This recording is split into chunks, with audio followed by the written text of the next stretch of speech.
సాతాను ఎలా ఉన్నాడు అనేది, మన గురించి ఏం ఆలోచిస్తున్నాడు, ఎలా పూజలు చేస్తున్నాడు ఒకటి చెప్తుంటాడు. మనల్ని పట్టాలని, దేవుని బిడ్డలను పట్టాలని.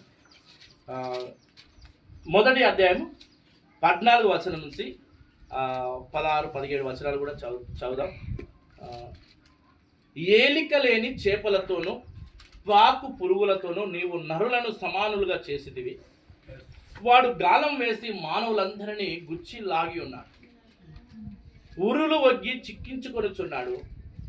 వాడు తన వలలతో వారిని కూర్చుకొని సంతోషపడి గంతులు వేయించున్నాడు.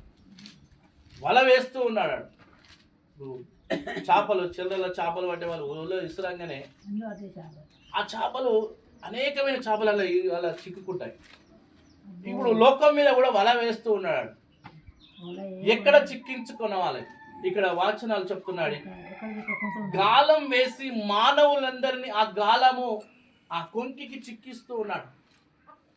మానవులందరినీ చిక్కించుకొని అంటున్నాడు, ఒగ్గి చిక్కించుకొనిచున్నాడు. వాడు తన వలలతో వారిని కూర్చుకొని సంతోషపడుతున్నాడు, గంతులు వేస్తున్నాడు.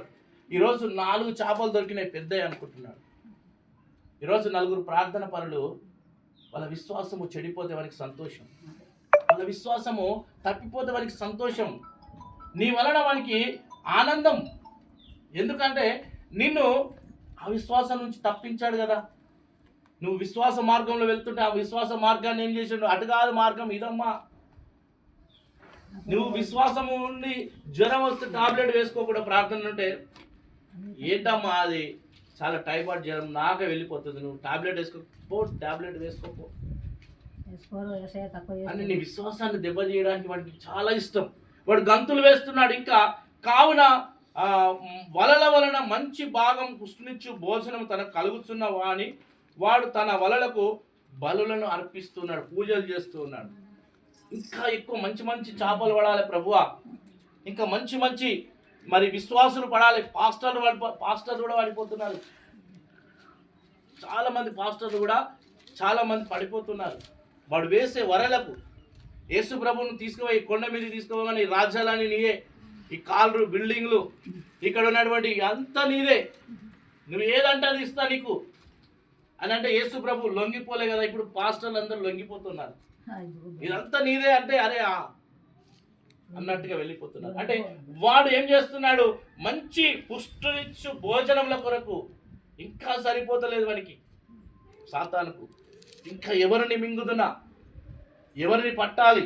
వాడు గర్జించు యూదా మరి సింహం వల్ల వస్తున్నాడు. ఈరోజు నిన్ను నన్ను పాడు చేయడానికి ఎన్నో ఆలోచనలు వస్తూ ఉంటాయి. కానీ మన యొక్క ఆలోచనలు మన మార్గంలో దేవునికి అప్పగిస్తే మన మార్గంలో మన నడతలను స్థిరపరచడానికి దేవుడు సిద్ధంగా ఉన్నాడు.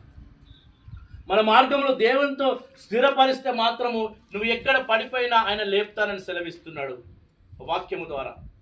నువ్వు ఈరోజు ఎక్కడ పడిపోయినా దేవుడు లేపేటటువంటి సమర్థుడు నీకున్నాడు. ఈరోజు అధైర్యపడకుండా ఇంకా కిందికి అంటున్నాడు, వాడు ఎల్లప్పుడూ తన వలలను దిమ్మరించుచున్నాడు, ఎన్నటికీ మానకుండా వాడు జనములను హతము చేస్తూ ఉన్నాడు. వాడికి మాన్పు అనేది లేదు. అలనాడు దేవుడి కాలం నుంచి ఇప్పటి వరకు కూడా వాడు ఎవరిని మింగుదునా, ఎవరిని పట్టేద్దామా, ఎవరిని తప్పుగా మారుద్దామా అనే ఆలోచనలో ఉన్నాడు. అంటే మన జీవితాలను జాగ్రత్తగా మనము ప్రభులో ఉండాలని చెప్తూ ఉన్నాడు. మన మార్గములు మన తలంపులను దేవునికి అప్పగిస్తే మన తలంపులు వాంఛలు మన యొక్క ఆలోచనలు వాంఛలు నెరవేర్చబడతాయి. ఇంకా కూడా మన జీవితంలో కూడా గొప్ప మేలులు దేవుడు మనకు కలగజేస్తాడని దేవుడు సెలవిస్తూ ఉన్నాడు. అందును బట్టి దేవునికి మహిమ కలుగును గాక. ఈరోజు చెప్పబడినటువంటి లేఖనంలో ప్రార్థన ద్వారా ఎన్నైనా సాధించవచ్చు. ఈ 2-3 మాటలమ్మ ప్రార్థన నువ్వు దేవుని సింహాసనాన్ని కదిలించగల శక్తి నీకున్నది. ఈరోజు మనం వెనకబడిపోతున్నామంటే ప్రార్థన సరిగా లేదు, మనం వెనుకకు వెళ్ళిపోతున్నామంటే ప్రార్థన సరిగా లేదు. ఆ ప్రార్థన నీలో ఉన్నట్లయితే నీకు విజయమే కలుగుతుంది. సాతాను కోటగోడలను కూర్చగడ సమర్థుడు. ఎక్కడైనా మనం ఇశ్రాయేలు ప్రజల నుంచి ఆది కాండం నుంచి ఇక్కడ వరకు దేవుడు నువ్వు ప్రార్థన చేయకపోతే ఏదన్నా కార్యం చేసిందా? నువ్వు ప్రార్థన